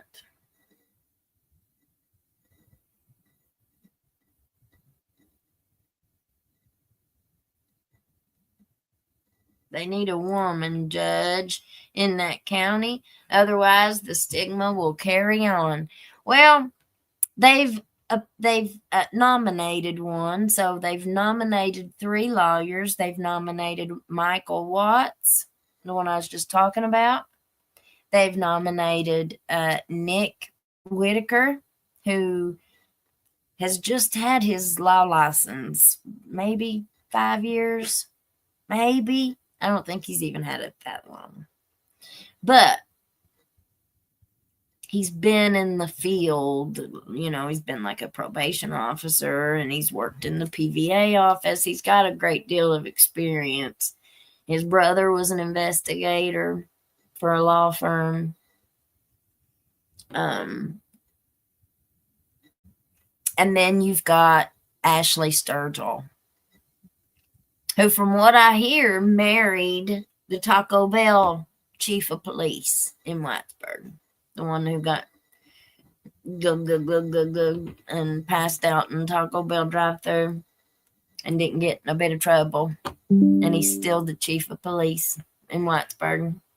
I reckon that's her husband, which that's fine.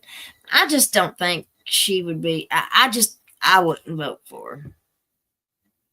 I wouldn't. I just don't think. I don't know. I just don't like it. I just don't like it. But maybe she'd be great. Who knows? I sure don't know everything. For sure. I don't know. I would rather have both of the boys, either one of the boys, before I'd choose her.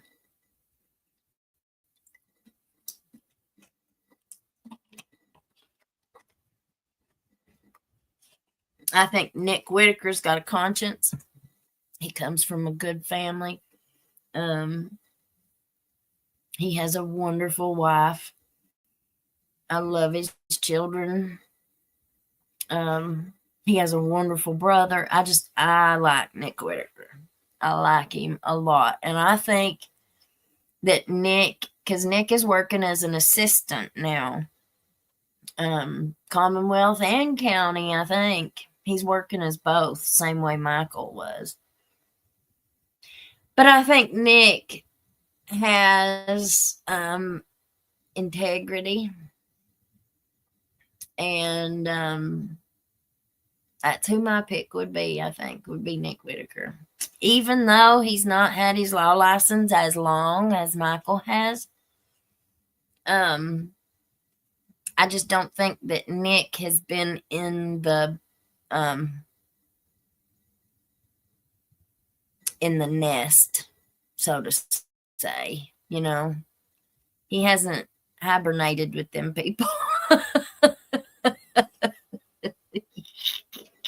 He ain't been in bed with them yet. Maybe. Good way to say it. I don't know anybody that's ever seen Nick Whitaker at a private party. So.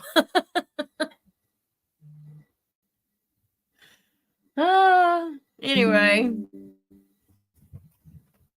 Yeah, hit that like button for me, y'all. I'm going to go ahead and end this one tonight. And I will put them other videos up.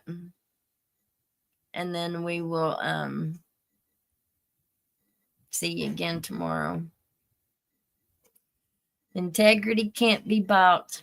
That's right, Miss Cindy. Integrity cannot be bought.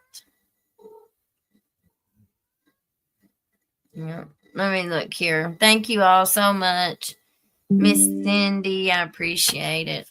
I'm going to take this dog to the vet, y'all, and I know it's going to be at least $300. She getting in bad shape.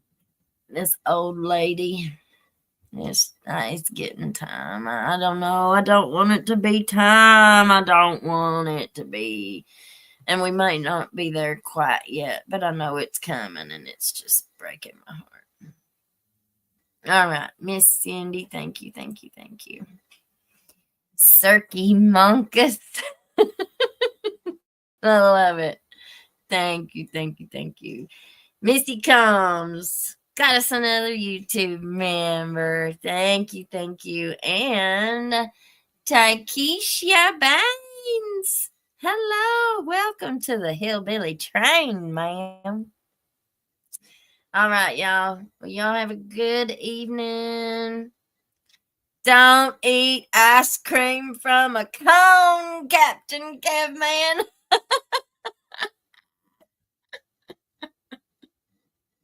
That's right. Oh, Lisa, don't go on vacation and come back on probation. Miss Leanne, you got that right, lady. The love of money is the root of all evil. Yeah. We got to be content. You know, all I ever ask God for is to help me pay my bills. Help me pay my bills. Family publishers were against Mountain Eagle. Oh, are you talking about the Nick Whitaker's family? I think they have a newspaper. Well, honey, I'll never spend another dollar on the Mountain Eagle. Never again. Never. If I can avoid reading or using them as a source, I won't never use them again either. Ever. Nope. Karma on Whitesburg snakes. God says in the Bible, vengeance is mine, saith the Lord. There's a whole lot of things we just have to give to God and let him deal with. You know, resentment and bitterness will eat us alive. I know it has me in several different instances. You know, I had to just give it to God and let him do it. And think about it. There ain't nothing that we could ever do. Anything I put my dirty, grubby hands on, honey, I ruin. Anything that I do, I fail miserably. I make worse. But if we give it to God, his timing is always perfect. He'll take what the devil means for evil and he'll turn it around and use it for our good. He'll make the devil pay our bills, honey. He'll make the demons think that they're coming after us. And then just at the end, whoop, and God just, here you go. And like we say, we can't make this stuff up. All the stuff that we're seeing or telling and talking about.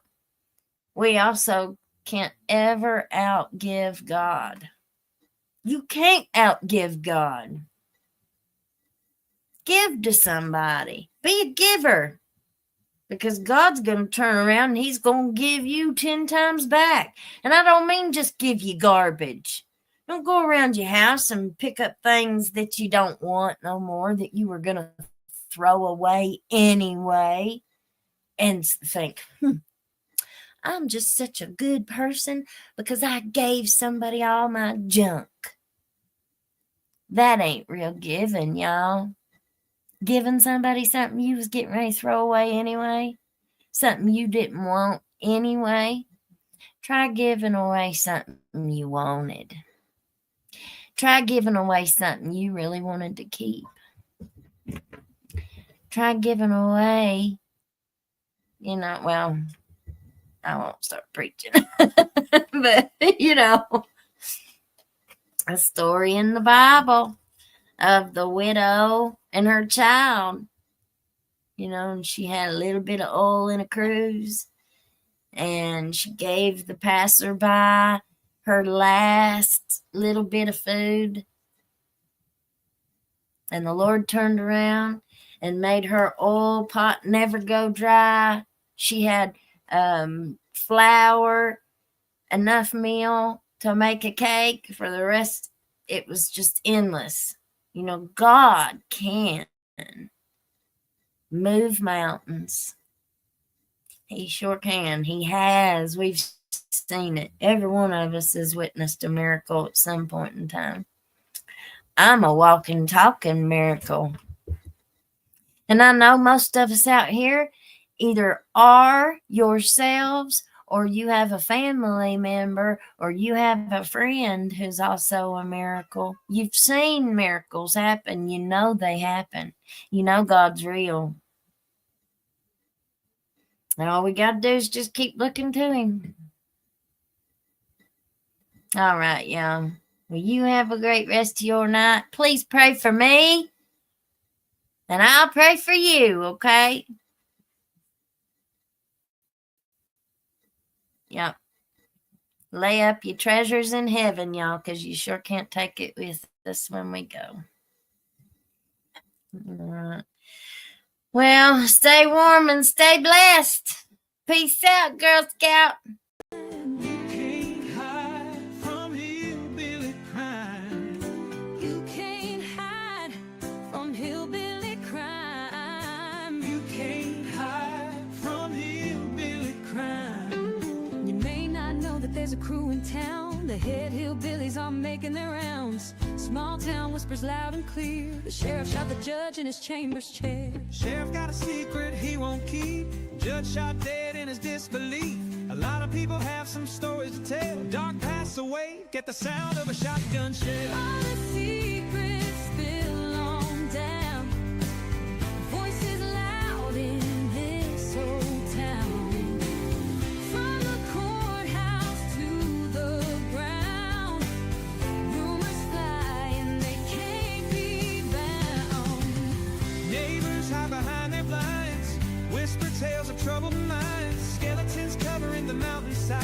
A treacherous reality in the pines. Winter reveals the hidden lies. Moonlight couldn't mask the cries. Shadows caught in sunlit skies. There's no cover, no disguise. All the